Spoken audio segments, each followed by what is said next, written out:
me that one day this nation will rise up. People's power! People's power! We want the We begin on the streets of Nairobi, where today young, new, energetic, peaceful, unarmed and resilient protesters converted online rage to boots on the ground in day-long demonstrations against the Finance Bill 2024. So things are pretty much calm in Nairobi today. The Finance Bill is causing a big headache for Kenyans. And the president, the Kenya Kwanza regime, is rattled. Ruto must go! Ruto must go! Tumechoka! GenZ came out in numbers that was not expected at all. Totally unprecedented. And maybe we should say thanks to the government's economic advisor, David Day, or David D if you wish, who was very callous in the manner in which he described Kenyans who are online. Very callous. It really smacked of arrogance. So to let him know that they had and they can do something about it, obviously they came out in numbers. But most importantly, Kenyans are heavily taxed as it is. And the current Finance Bill 2024 to 2025, as presented by this government, is highly, highly punitive. So many Kenyans believe that it takes away a lot of their rights. The Constitution of 2010 requires that there has got to be public participation in these processes. But the Kenya Kwanza regime, man, these guys are not listening. These guys are not listening to anyone. And that's a big challenge. Asante ndugu. Hakuna kitu saizi. Asante. So, hard economic times. You see Kenyans are selling on the streets. And of course, a dozen of these guys you see here are also from the East African region. Burundians, Rwandese, selling on the streets, and Kenyans as well. So ni kubaya, guys are hunting bana, watu wanatafuta kitu. Kenyans are trying to make the best of a very, very difficult situation, a very difficult economy. And not to be had has created problems. That you have a regime in place that will not only not listen, but will push things down your throat. And Kenyans are saying, enough is enough. Traditionally in this country, we do not have the younger population bothering in the politics. For the longest time, it has always been a thing for wababa, mabuda, you know, as we say in Nairobi. Let the old men deal with it. But the young guys are also discovering now. Look at the big guys. Look at that. Look at that. That is the bravado you see in this country. Some big shot being driven around in big Land Cruisers looking like diplomats. But life for the ordinary folk is difficult. So for young Kenyans, the idea that the avenue to create wealth, to get income, being social media, TikTok, YouTube, and all that the government then seeks to tax and overtax this sector. That YouTube, for example, have withholding tax. So that obviously they remit to the government. But the government, over and above that, want to go ahead and tax you a bit more. The overhead costs, such as what I'm doing now, the fuel that I'm burning as I'm doing this content, is not catered for, is not captured.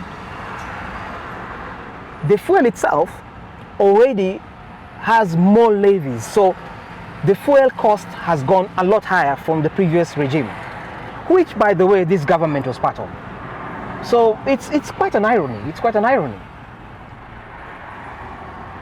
So that's the Nairobi Expressway, Chinese built,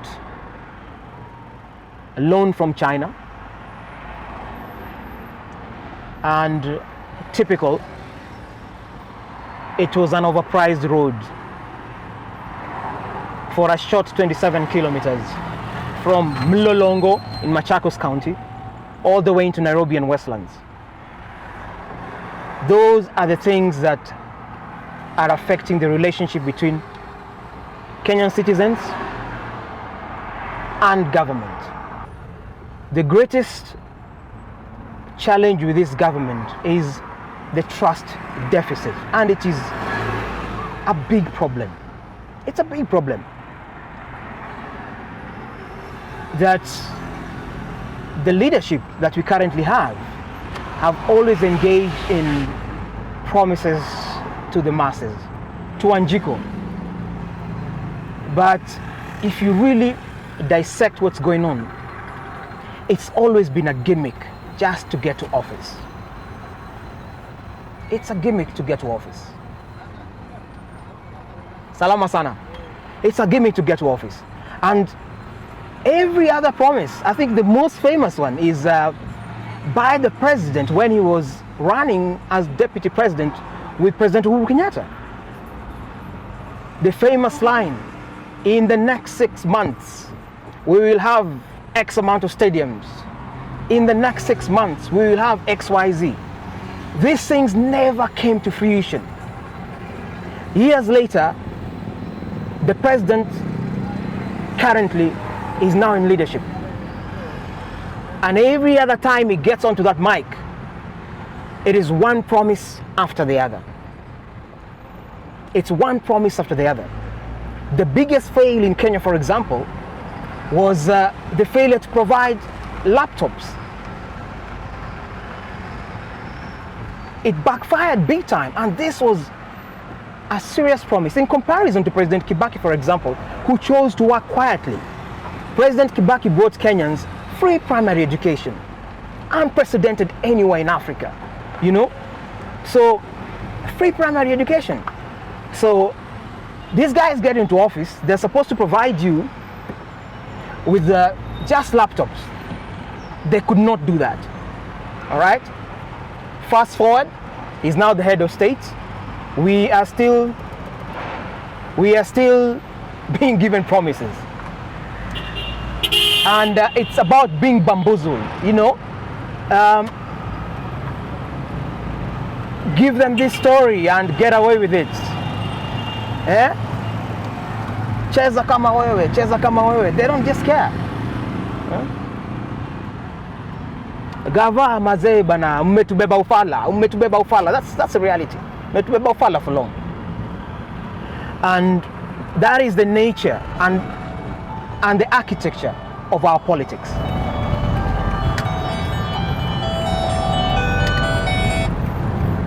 They should be in session debating the contentious bill. But Kenyans have said, Rudisha nyumbani, we do not want that bill in totality. The truth is, Parliament represents the sovereign. So to imagine that it is their way or the highway is tragic.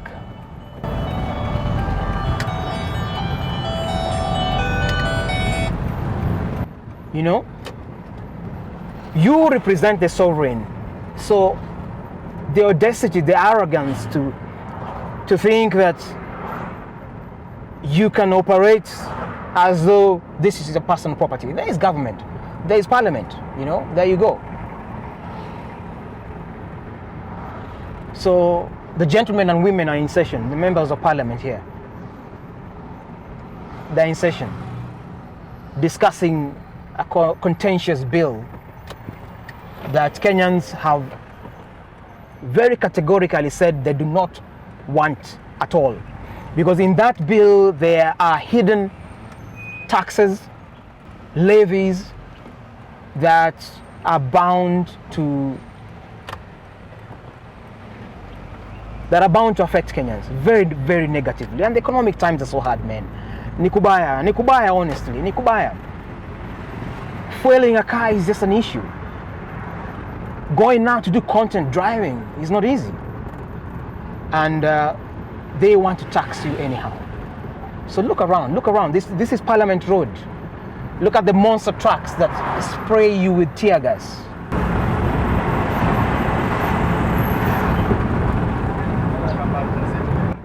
So Gen Z, man, big up. I have got to give you your flowers, man. I know Robert Alai raised the point that what makes you think, they were totally in charge of this. It doesn't matter. It doesn't matter who. But give credit where it's due. If these guys came out in their numbers, they did. And despite the police coming out, threatening their lives, we saw live ammunition used in some instances. We saw the people tear gassed. And very sadly, there was a cop who had his hand blown off, obviously fighting youth who really could be their kids, that age group.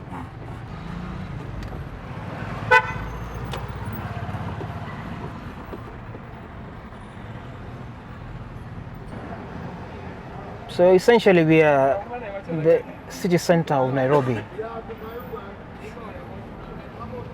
You can see Kenyans at work. The bikers are out there, border, doing their thing. Shoe shiners.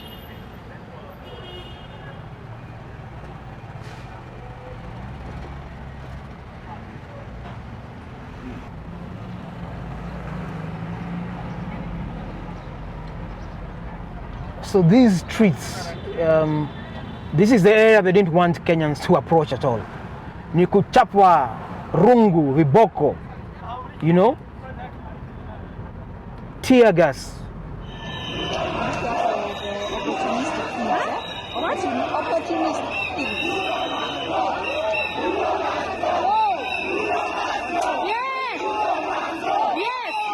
And the brown building right ahead is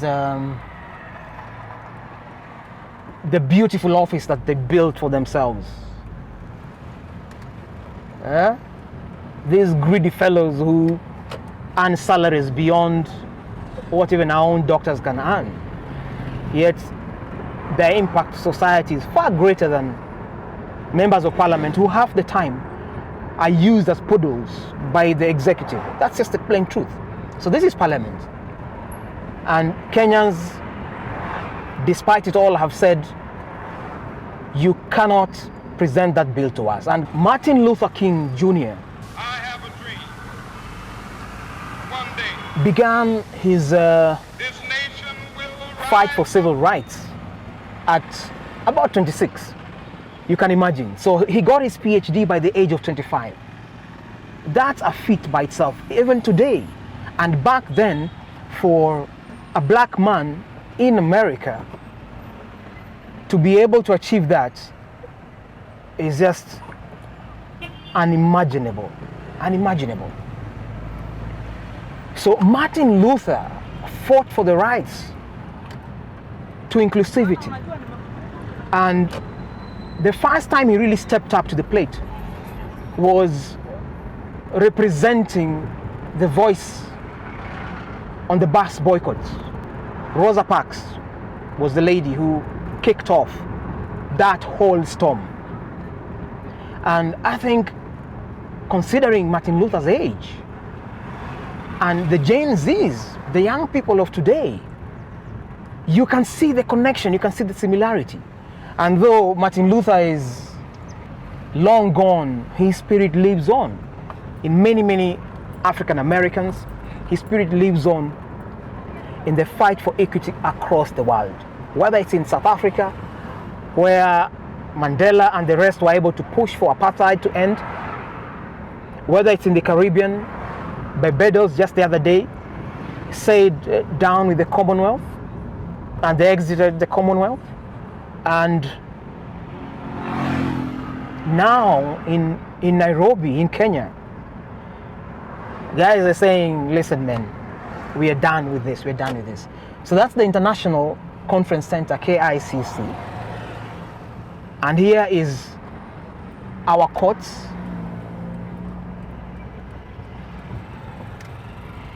Let me just take a swing so you can have a look at it. This is the seat of justice. And unfortunately, sometimes Kenyans have not been pleased with the results that they've gotten from those corridors, including election petitions, like the last one, that cast a lot of doubt on the legitimacy of the judges. These were no-go zones. These were no-go zones. So looking at these streets, I remember this young girl, man, standing her ground. Don't touch me. Okay. I'm not going. I'm not going. You know, standing her ground. I'm not cooperating and I'm not going. Yeah? The cops were kind of just, in a sense, saying, you know, cooperate. Who cooperates with the police? Who cooperates with the police? These guys are going to put you into trouble. Why are you cooperating with them, you know? When they're arresting you, they're just about to trample on your rights. How do you cooperate with somebody who's about to trample on your rights? It's the most ridiculous thing.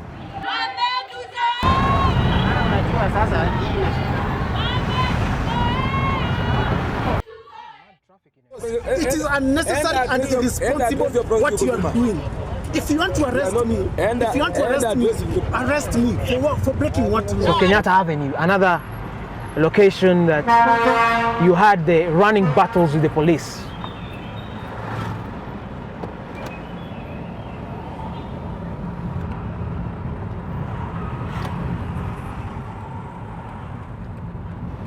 So as soon as the government realized that Kenyans were not backing down, women came out, the youth came out, they were cornered, and so they called a press conference. Obviously they retreated. The president had been away on one of those many trips he keeps taking, and arrived in the night. Very early in the morning, they realized they had to do something about this bill, and came up with certain amendments to hoodwink the public, honestly. Yet the real meat of the problem is left intact. Take, give with the right hand, take with the left hand. The Kenyans cannot, will not accept this. Obviously, time has changed, and times have changed. So Kenyans are saying a big no. So mtukimbize, mtupige rungu, mfanya nini? And it's been demonstrated that though the government is trying to make this a police state, the youth are coming out. The youth are coming out. Look at that. Look at that. You see? Guys are busy working here. Guys are working here, and these guys are trying to trouble them. Yeah? Guys are working here. So much as government is trying to create a police state, the evidence is that young people are not interested in a war. What they want is what is rightfully due to them. Their rights. You know? Hiyo ndio wanataka. Sio hizi games za government mingi. So look at that. So this, a lot of street photography now, big time. And of course, Instagram being a big part of the bread. Hapo ndio my youths wanapata riziki. Yeah?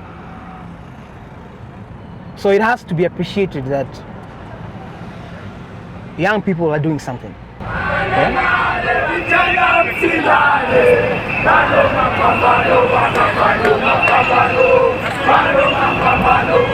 So though the government is trying to create a police state and clapping down on people, being very violent, arresting young people, throwing them into jail, throwing them into police cells, I think it's evident that young people are saying, we will not let you do that.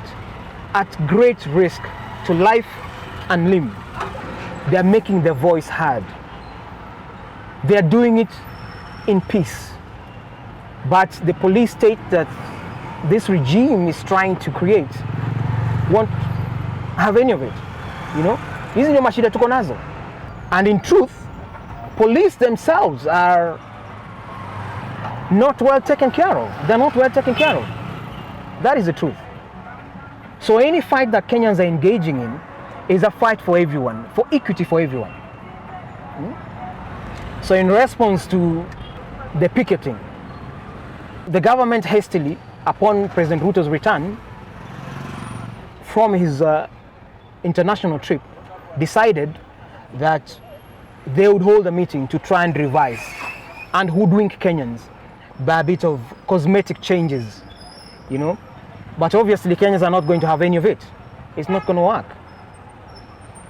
The whole concept of public participation, clearly these guys don't get it. That public participation is not just something that you do to fulfill a formality. It is an engagement where what the citizens require, you know, what the citizens require is articulated in the document. These guys do not want to articulate that in the document. It appears that there is pressure from elsewhere. When President Ruto came into government, one of his greatest promises was to reduce the debt burden in the country. But as soon as he got into office, he very quickly went on a borrowing spree from the very organizations that he's been referring to as being unfair to African countries. We want another organization of equals, where you have as much say because you pay, as much as we do because we also pay. So this is Harambee Avenue, where you have the office of the president to your left and the office of the deputy president to your right. This is a seat of government. It's essentially the government street. The treasury is right ahead, where the bill was prepared and shoved down the throats of Kenyans. The police headquarters is here, Vigilance House. So this is one of those streets where you can't mess. Security is tight. Hapa ni kubaya. Security is tight here. Yes, that's the National Treasury right there. It's the National Treasury.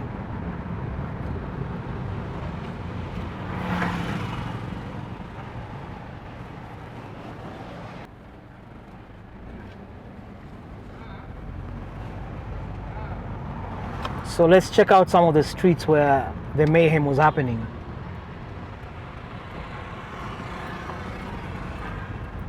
And police trucks ever on their alert. Ever on their alert.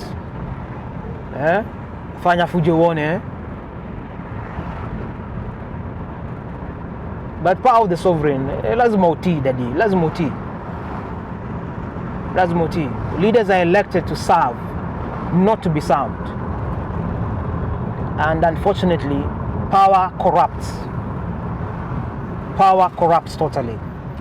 I think for me, one of my greatest disappointments, and I believe for many Kenyans, is a gentleman by the name David Ndei or David Ndii.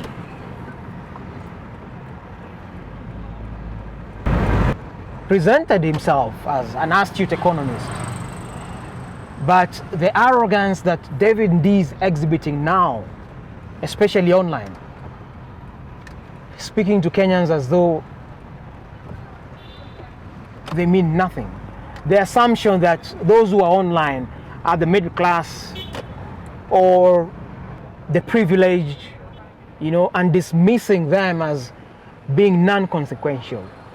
But I think the reaction by Gen Z, I think, proved the opposite.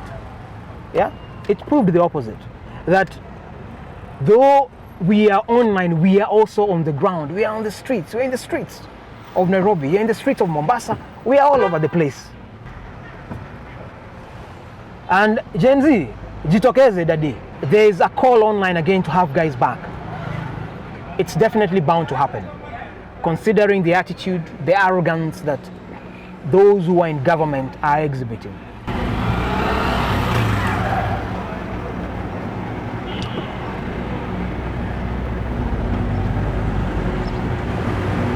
City Market.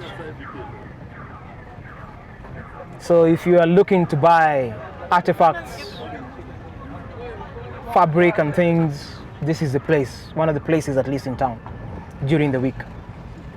But they also sell food stuff, they've got restaurants in there. Let's tour a bit of Nairobi before we can leave.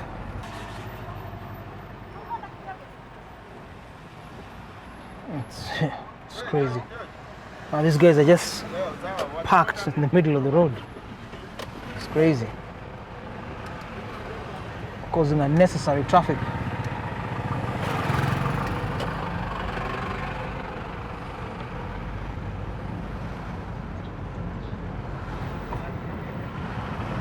So hapa tunaelekea French Cultural Center. You're driving towards the French Cultural Center.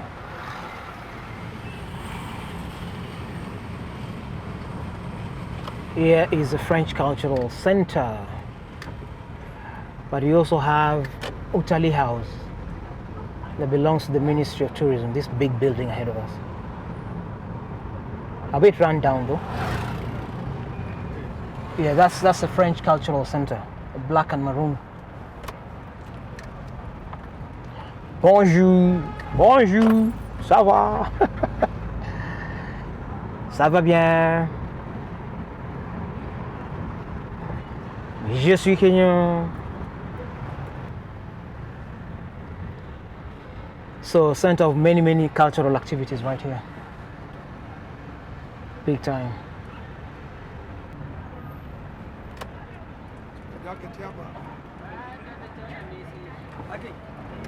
And kwa sasa poa sana.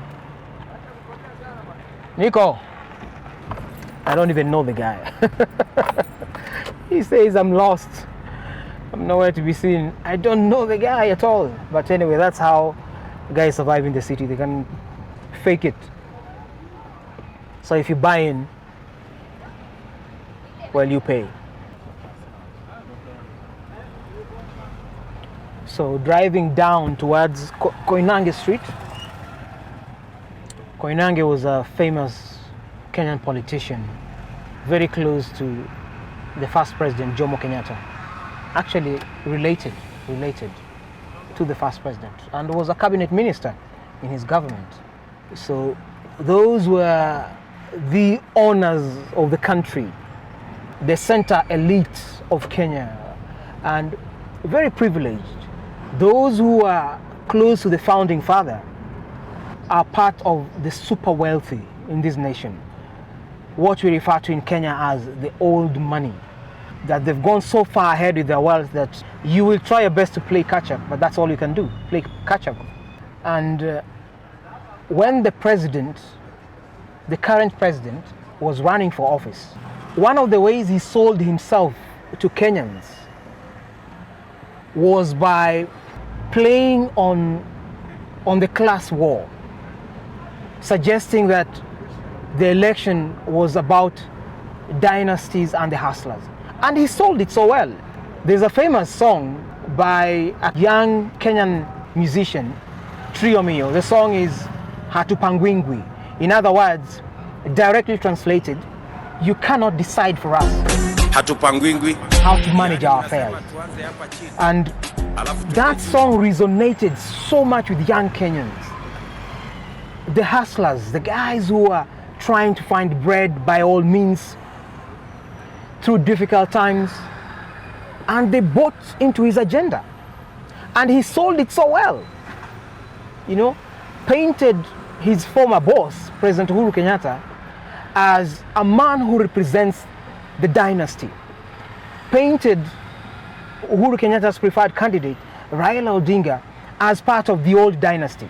Because Raila Odinga's father, Jaramogi Oginga Odinga, was the vice president of the nation. And Jaramogi became vice president because he scented the opportunity to President Kenyatta, who was in prison at the time, saying that we cannot attain freedom, we cannot attain Uhuru without Jomo leaving jail. So he essentially just handed that over to President Kenyatta. And Kenyatta, unfortunately, years on, he passed away in 1978 after becoming president in 1963. years on, had the tag of a man who amassed wealth and whose wealth was questionable. Land, vast parcels of land across the country that to date, the Kenyattas, based on their wealth, they are multi-billionaires that Kenyans of ordinary life cannot compete with. So that is what the son of an ordinary folk in the Rift Valley province presented to Kenyans, and it sold. Hatu Pangwingwi became the rallying call that you are not going to make this your government using deep state. Yeah. See, this is the face of impunity. That Kenyans just disobey traffic rules. But these usually are government officials, and though they may have even local plates, they're just government operatives.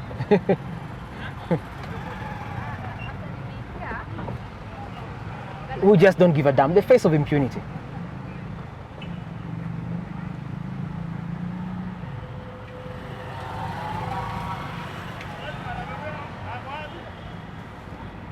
Ndugu, huku mmeamua ni barabara eh? Naenda, wewe ndio unafaa kurudi nyuma. Wewe ndio unafaa kurudi nyuma. You're mannerless.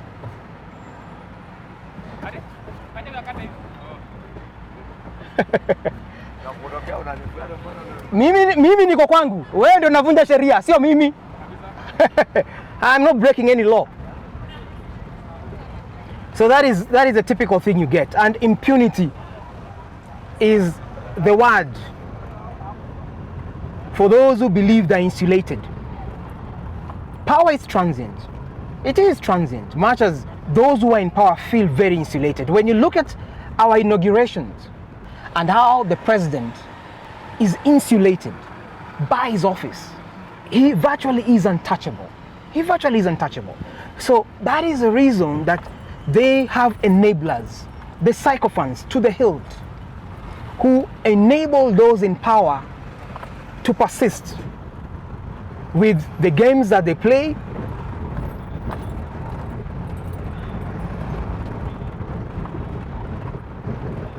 breaking law, wanton theft, corruption.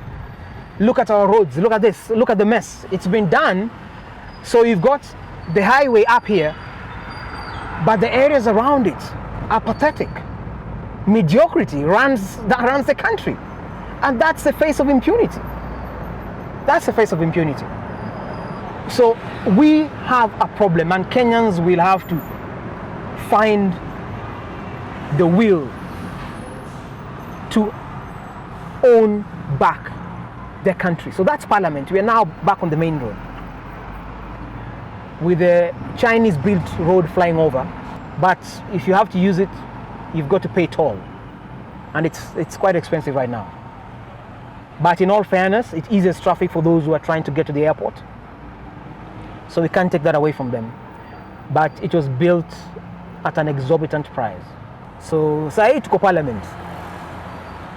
Hii barabara ilijengwa na wachinku iko hapa juu. Na Wakenya kugongwa. The road sector in this country is one that rips off Kenyans.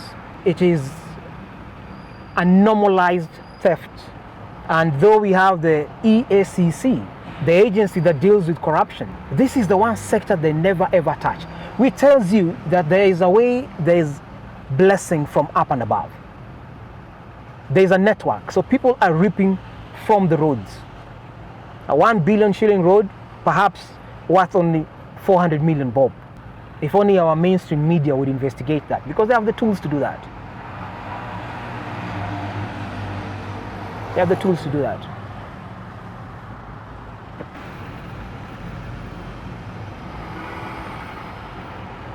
So this road yesterday, this road was jam-packed with young people.